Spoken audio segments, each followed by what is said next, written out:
Okay, so that's the road that you saw, and that's when it come in. So this kind of gives you an idea. Let me go back up there a little bit. It's so picturesque, just even coming in here.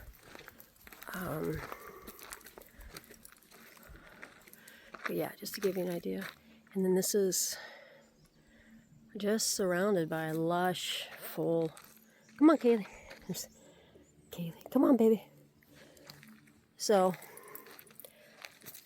after the longest 3-mile drive ever, coming back in here, because I was only going about 10, 15 miles an hour, because I wasn't sure if I was going to come across animals or someone coming the other way, anything like that. Also, there were a few significant potholes, and I had to get out of my van a couple times to move big branches out of the way. So, go back. You guys don't want to see me. You want to see the campground. So here's the sign when you come in. And as you can see, it's McNeil Campground. And this is just a general sign they have at all of these water management lands. And then right now we do have a burn ban, which is, it sucks. I think I've had 1 or 2 fires this whole year. And then this is interesting. I did have an FWC officer here on the land yesterday. Super, super nice guy. And he was very adamant that if I saw anything suspicious, to let him know that they really, really like to keep this safe and nice and meant for what it's meant to be. So this has got it's got 3 official camp spots with tables and fire rings. Right here to the right, you can see my setup. I'll go ahead and walk up to it. Come on, Kaylee. So, I need to move my solar panels. So I've got a really good amount of sun and shade mixed. So I can have my rig in the shade, let it be cool, and then have my portable panels out in the sun. But you can see there's one of their fire pits and a really nice picnic table. Back there you can see like the old fire pit. I think it's cool that someone took one of these logs and put it there to enjoy it. But there we go. I'll put a picture of it. There is a cat. Whoop, pick that up. I like to leave the land better than I found it. Somebody left that rope behind. So, there was a cat in my camp. So I've been feeding it. I'm going to try to find a rescue group. Come on, Kaylee. So, as you can see, I'm the only one here. They told me it's probably going to be how it is. Oh, so here's an example. There are enough of these around that you will not be driving fast. But look just how nice this is. I think this would also be really good for a group camp. And I don't know if this was like damage from a storm or hurricane. I'm going to ask somebody. So there is the one portalet. And I'll let you know, I'm not going to show you the inside. No one wants to see that. But it is clean. And it's fully stocked with supplies. It's weird because the little indicator is backwards. So I'm going to do the whole thing. So again, just this nice, open. I will say there are some level spots, but there's a lot of not level. So, you'd have to pick and choose. I do think I'm going to camp there next time. Or, where's else am I thinking? Or there. Yeah, there, because I like that little table. So, these WMA lands do have, look at this stump. How cool is that? Most of them have this non-potable water. It's almost always a well. And, you just pump it. And as you can see by the cement, this has got a lot of rust in it. Probably old iron pipes, something like that. I wouldn't consume it without a filter. So this is nice. So there's 2 camp spots right down here. And the Withlacoochee River runs right through here. Now, I'm from a part of the country that this piece of water would be called a creek. Come on, Kaylee. This would be called a creek. But here in Florida, it's a river. Now, do take into account that we have not had much rain. So, yes, this gives you an idea. How nice. These are really good condition camping tables and well-kept, seem to be custom-made fire pits. There's Kaylee. Come on, baby. She's got little legs. It takes her a while. Here's another fallen tree. I am going to pick up Kaylee because we are near the water. And I'd rather not chance it. But how nice is this? Very typical. Just watching, making sure there's no snakes or gators right here. Very typical Florida, slow-moving black water, they call it. And I'm sure that's some sort of invasive lily growing on the top. Let me see. There is a gator hanging around. He's by the other spot yesterday. We'll see if we can find him. One of the reasons I'm carrying Kaylee. So for those who haven't camped or been around gators in Florida, please, please, please give them their respect due.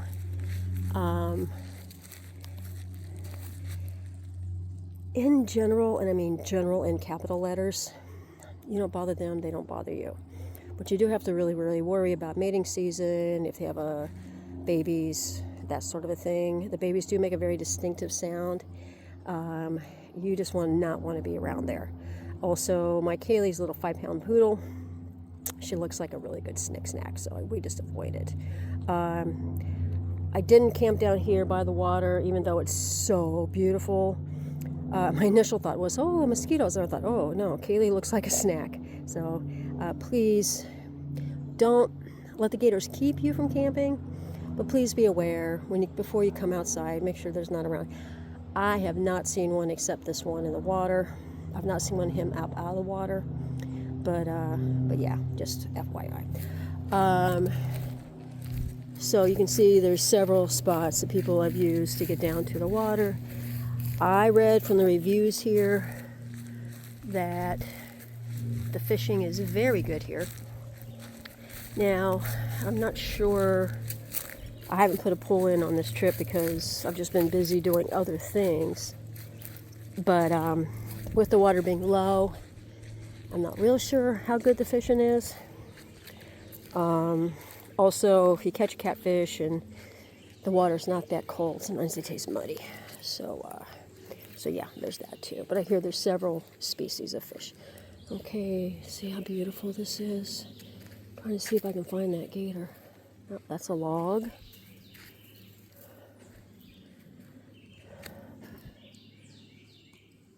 I don't see him. Doesn't mean he's not around. Is that him over there? Huh. That might be him. Right over. Well, right about there. That might be him. Hard to say. Hence the reason you just are always careful. But look how beautiful this is. So that gator, FYI, he's seen me 2 or 3 times. He is not aggressive. He's just living his life. Just like, hey girl, what you doing in my waters? A little joke there, if you know what I mean. If you know Old Greg. So again, here's table, really, really nice. Looks like somebody at some point drilled a hole or umbrella. They've got a smaller fire pit. And then back here is another trail. So if I did go fishing here, I like this spot. And I might break out my reel yet, rod and reel. But look how just nice and peaceful this is. So, oh, there's one of those crazy grasshoppers. Where is he? Yeah.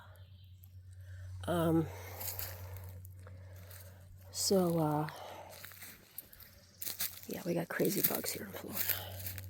Oh, there's a fish. So this is where I would be dropping the line. I'd have to watch out for those branches and stuff there. But yeah, look how nice this is. I was half expecting to see turtles. Oh, I don't know if you can see it, but there's a dragonfly. Let me put Kaylee down. Oh, dragonfly left. Okay. So, damn, if I was fishing, I would have grabbed that grasshopper. That would have been good bait. So, come on, Kaylee. So, the general vibe here, the first day that I got here, I was told that there's supposed to be 2 other campers. Somebody in a red truck, and somebody who was supposedly coming in on a bicycle. But it was a thunderstorm was rolling in, so I think the bicyclist changed their mind. And that's one of the other things too is I don't really know, maybe because it's free, but a lot of times people make reservations and never show up because it's free. You know, they make other decisions or they don't take the time to cancel. Now, whenever I've made plans and my plans change, I've always canceled to make sure somebody else can use this land. But, so, except for, you know, people who work here and the FWC officer, I have been here by myself this whole time, this whole campground to myself. There were some hog hunters who came in yesterday, and they just came in on their little off-road vehicle to let their dogs swim, get wet because they were hot, because it's been hot. And of course I warned them about the gator, and they weren't too worried. But otherwise, I've just had all this to myself. It's just so nice. So yeah, I'd have to look on the site to see how many people are allowed per campsite or per reservation. I know they'll let you do more than one vehicle. And the other thing I will say is the road coming back here, if you had a big rig, say like a schoolie or a Class A. Kaylee, come on. I don't know that I would suggest it. The road coming back here has got a lot of areas of low clearance and places I'm not sure you would make it. There's some of the flowers. There we go. Let's see. This flower is actually medicinal. You can use just the flowers or the young leaves. It's something alba. I forget the name of it. You can look it up though. And these guys are a little wilty. I wish I could find one. These are really nice too. Otherwise, you know, it's interesting. The only other wildlife I've seen here is squirrels, lizards. I don't know if you can count that cat. And I have been to other WMAs where, you know, it's obvious that hogs been through, things like that. I'm also a little surprised with the water there that I haven't seen raccoons. But, you know, you never know who's going to show up. So, yep. There's my little video. There's my awesome 1995 road trip Popular 210. And it's a 1995. I've added solar to the top, and then obviously I have my portable solars that I need to move. So yeah, there's the video.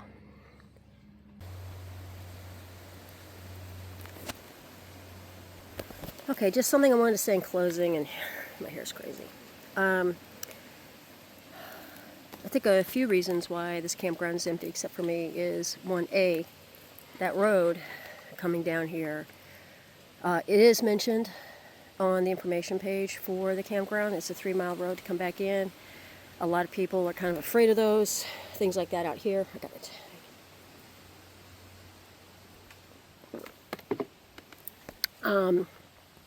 Because sugar sand is a real issue here in Florida, and many people have gotten stuck in sugar sand. It's real easy to high center if you're not careful.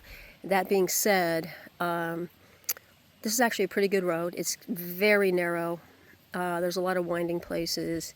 There are a lot of places where there's low clearance.